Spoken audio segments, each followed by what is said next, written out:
स्वागत है आपका भारतवाणी नेशनल में और मैं हूं आपके साथ वंदना यादव। मेरे साथ इस समय मौजूद हैं पूर्व मंत्री और पूर्व एमएलसी राकेश यादव जी। आइए इनसे बातचीत करते हैं और राजनीति से जुड़े हुए कुछ सवालों के जवाब जानने की कोशिश करते हैं। सर, सबसे पहले तो आपका भारतवाणी पर बहुत-बहुत स्वागत है। मेरी शुभकामनाएं हैं भारत वाणी को कि आपका ये जो चैनल है मीडिया का, ये तरक्की करे और निष्पक्ष खबरों के लिए इसकी पहचान बने। जी। सर, मैं जानने की कोशिश करूँगी जैसे समाजवादी पार्टी है, अभी उपचुनाव भी हुआ है मैनपुरी में तो प्रचंड जीत डिम्पल जी ने हासिल की है। तो उससे क्या लग रहा है कि कोई रास्ता निकल के आ रहा है या कोई रणनीति बना रहे हैं 2024 चुनाव के लिए? निश्चित तौर पे मैनपुरी और खतौली के उपचुनाव में जो समाजवादी पार्टी उसके गठबंधन के प्रत्याशियों को जो जीत मिली है, मैं समझता हूँ कि ये 2024 का आगाज है हुँ। और निश्चित तौर पर 2024 में समाजवादी पार्टी का प्रदर्शन अच्छा रहेगा। जैसे कि पिछले कई महीनों से देखा जा रहा है कि कांग्रेस पूरे देश में भारत जोड़ो यात्रा चला रही है और अब कुछ दिन पहले से यूपी में भी वो लोग प्रवेश कर चुके हैं। तो उत्तर प्रदेश में आपको क्या लगता है भारत जोड़ो यात्रा से समाजवादी पार्टी को कोई नुकसान होगा या फायदा या किस तरीके से आप देखते हैं? देखिए, जो कांग्रेस की भारत जोड़ो यात्रा राहुल गांधी के नेतृत्व में चल रही है, राहुल गांधी जिसको चला रहे हैं, मैं समझता हूँ कि अच्छा काम है और इसकी इसकी सबको सराहना करनी चाहिए कि कोई युवा पैदल मार्च करके पूरे देश में जन जागृति कर रहा है, हुँ, हुँ। तो निश्चित तौर पर इसकी सराहना होनी चाहिए। जहाँ तक पार्टी का सवाल है, समाजवादी पार्टी के राष्ट्रीय अध्यक्ष ने पत्र लिखकर उन्हें बधाई दी उनकी यात्रा के लिए, शुभकामनाएँ दी हैं और उनकी यात्रा जो है निश्चित तौर पर कोई न कोई एक नया आयाम लाएगी देश में, देश की तरक्की के लिए, देश की भविष्य के लिए। अगर राहुल गांधी जी समाजवादी पार्टी की तरफ से अखिलेश जी को इनवाइट करते हैं यात्रा में, तो क्या वो जाएँगे उसमें? नहीं, ये तो अभी देख ही लिया है, आपने देखा होगा पीछे कि वो उन्होंने पत्र लिखा था इनवाइट करने के लिए, उसके जवाब में इन्होंने उन्हें शुभकामनाएँ दी हैं। बस यहीं तक ये रहा, आगे देखिए क्या होता है। अच्छा, कुछ लोग उनकी एक बड़ा मुद्दा उठ रहा है उनकी टी-शर्ट को लेके राहुल गांधी जी की कि इतना ठंड में वो एक टी-शर्ट के ज़रिए पूरे देश में घूम रहे हैं, उनको सर्दी नहीं लगती है। तो उस पर क्या कहना है आपका? आप किस मैं तरीके से देखते हैं? मैं समझता हूँ कि किसी के व्यक्तिगत पहनावे पे, किसी के व्यक्तिगत इश्यू पे कोई भी बात नहीं करनी चाहिए। ये राजनीतिक व्यक्तियों के लिए अच्छी बात नहीं है। हुँ, हुँ। कोई क्या पहनता है, क्या उड़ता है, उससे किसी को क्या लेना-देना। हुँ। इसलिए किसी को व्यक्तिगत तौर पर किसी के कपड़ों को लेके, किसी के जूतों को लेके, किसी के पहनावे को लेके अगर कोई टिप्पणी करता है, तो मैं समझता हूँ ये राजनीति के लिए बिल्कुल विपरीत साइन है। अभी इटावा में यहाँ पर्यटन मंत्री जयवीर सिंह जी आए हुए हैं। तो पत्रकारों के सवाल करने पर उन्होंने जवाब दिया कि भारत जोड़ो यात्रा से भाजपा को कोई फ़र्क नहीं पड़ने वाला है, नुकसान सपा का और बसपा का ही होगा।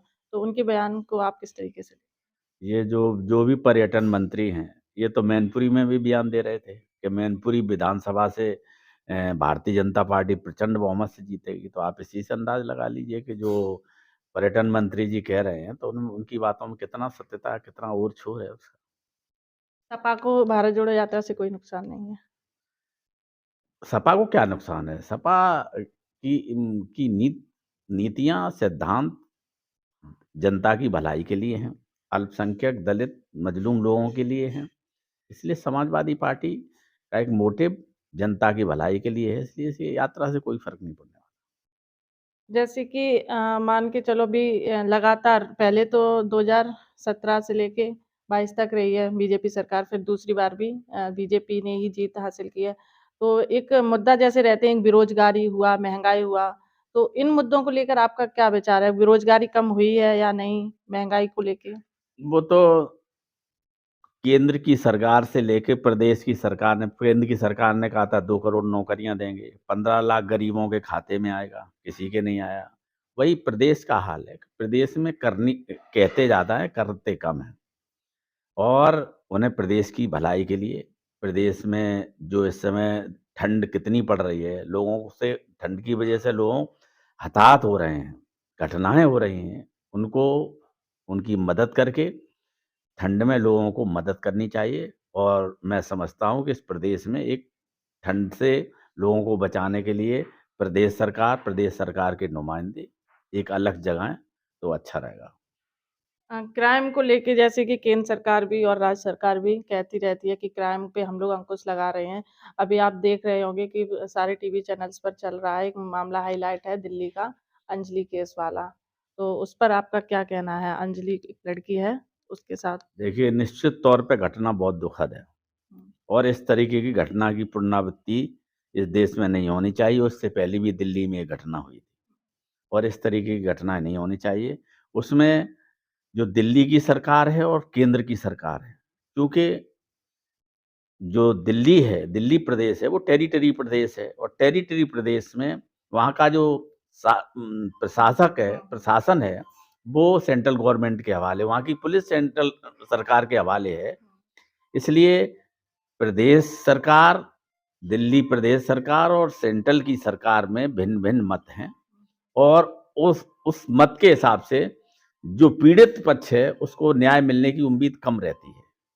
मैं समझता हूँ कि एक मानवता के आधार पर, मानवीय दृष्टिकोण के आधार पर दोनों लोगों को, चाहे केंद्र की सरकार हो, चाहे प्रदेश की सरकार हो, उन लोगों को ऐसी घटनाओं पर अंकुश लगाना चाहिए और जो दोषी हैं, उन्हें सख्त से सख्त सज़ा दिलवानी चाहिए। अंत में मैं जीएसटी को लेकर पूछना चाहूँगी, जो जीएसटी की अभी कार्रवाई चल रही है, जिसमें व्यापारियों को काफ़ी नुकसान भी देखने को मिल रहा है, भय भी है, तो उस पे जीएसटी की कार्रवाई पे क्या कहना है?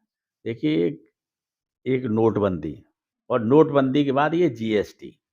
जीएसटी चाहे कोरोना काल रहा हो, चाहे कोई त्रासदी रही हो, लेकिन ये सरकारों ने ये जीएसटी के रूप में एक ऐसा भौकाल पैदा किया है, इससे व्यापारी डरा हुआ है और उस डर की वजह से व्यापारियों के व्यापार पर प्रभाव पड़ता है।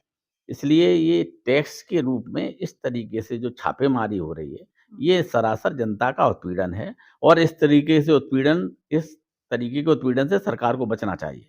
इससे सरकार की ख्याति भी खराब होती है और लोगों में संदेश भी गलत जाता है। इसलिए जीएसटी के नाम पर ये सब काम नहीं होना चाहिए। जैसे कि ये अभी हमारे साथ थे सपा नेता और पूर्व मंत्री राकेश यादव जी, इन्होंने बताया है कि महँगाई पर और बेरोज़गारी पर सरकार को सोचना चाहिए और क्राइम पर अंकुश लगाना चाहिए।